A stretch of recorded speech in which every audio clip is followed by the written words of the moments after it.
Тромесечна терапија за хронично болните, зголемена достапност на лекови до секој осигуреник, се само дел од проектите кои на денешниот работен состанок ги најавија директорите на Фондот за здравствено осигурување Сашо Стефановски и Орхан Рамадани и председателот на фармацевската комора Бистра Ангелоска.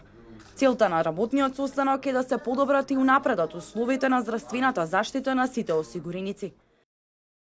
Денеска имаме работен состанок заедно со председателот на фармацевската комора и стручните служби на фармацевската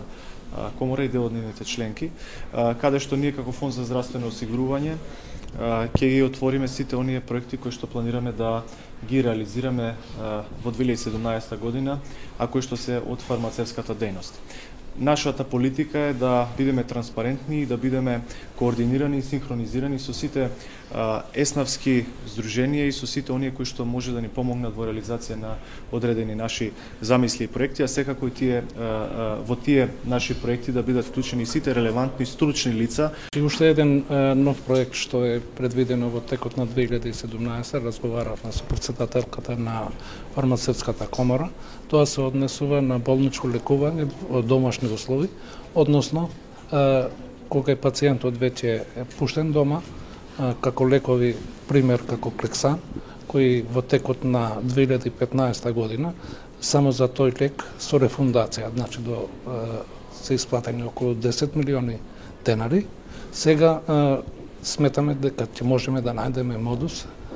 истата да може да го подигнат во аптеки. Председателот на фармацевската комора Бистра Ангелоска истакна дека благодарение на соработката со Фондот за здравствено осигурување реализираат проекти со кои се остварува крајната цел, а тоа е подобро здравје за целото население. Фармацевската комора на Македонија како асоциација на фармацевтите во државата